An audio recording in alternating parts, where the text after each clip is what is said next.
First it was France, now it's Austria. You see, we're not the only people suffering with a ridiculous television licence fee, are we? Hi, me again. And as I said there, international news for television licence fees, right? Because France reckon they scrapped their TV licence fee.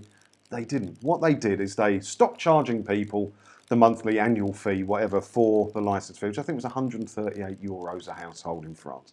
And instead, they just upped VAT. So now you're probably paying more. And instead of paying per household, you're now paying per person every time you buy something that's VATable. Now, Austria is changing its television licence fee as well to get rid of one of the loopholes. And you can only hope that the British government don't pay attention to this one, eh? Let's have a look. How Austria's TV licence changes may affect you, even if you don't watch TV. Affect you as in if you live in Austria, obviously. On July the 18th, the Austrian Constitutional Court ruled that receiving TV programmes online and streaming them without paying the so-called GIS fee is unconstitutional. As a consequence, the court has asked the legislative powers, Austria's National Council, Federal Council and Federal Assembly, to take action by closing the streaming gap by the end of 2023. So yeah, it's an interesting one, that, right? If you just stream stuff on your phone or your tablet, whatever, you didn't need to pay the Austrian television licence fee.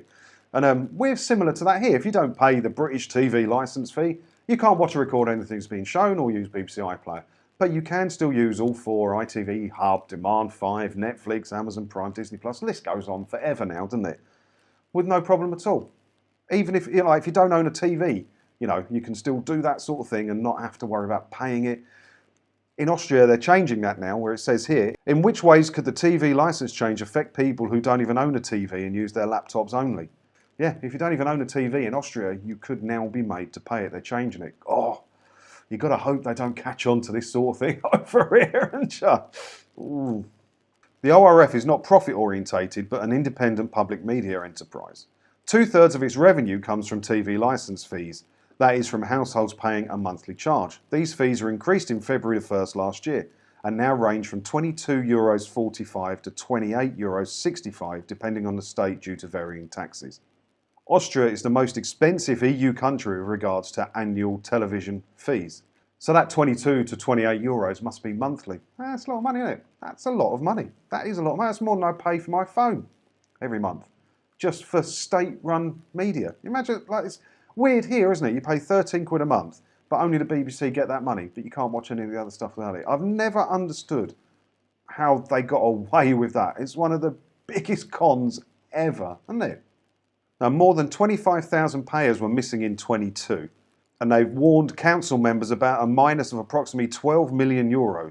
In Austria, the younger generations in particular prefer streaming on their laptops or mobile devices, or they have switched to alternative private channels like Netflix and YouTube to avoid the fees. Because of this trend, Weissman stated a decrease of about 25,400 paying households for this year. Good for you, Austrians. An overall loss of more than 5.5 million for the corporation. So yeah, they're calling it the streaming gap.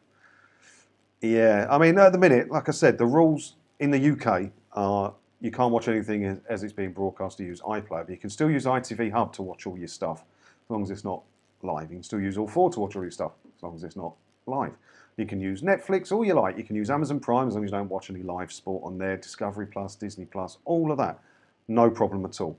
But you can't help thinking that if a big shift, like a huge shift of people, stopped paying their licence fees and just started doing that, would legislation change to close the streaming gap in the UK as well? It's interesting. It's interesting what goes on around the world, because so many people are saying, why can't we do what France has done? They've cancelled their TV licence fee.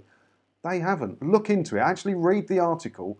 The French government just raised VAT to generate the money to pay the state broadcasters. And now the state broadcasters are suffering because kids don't want to pay it, because kids don't watch broadcast TV. That's why. They're not interested in it. They want to watch Netflix on their phone or their tablet or their laptop in bed. That's what kids want to do. And Austria's thought, well, our state broadcasters are not going to be able to survive that, so we're going to make everyone pay it now. Yeah, not good, is it?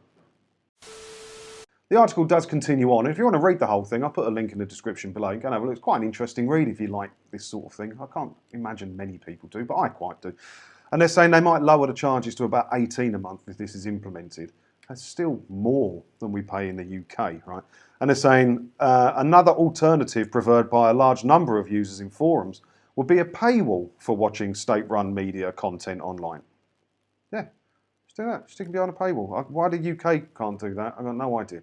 Broadcast TV's dying anyway. So like I said, my ideal for what should happen in the UK is BBC scrap off everything it's got apart from BBC One and BBC News, which they've ruined on their own anyway, BBC News.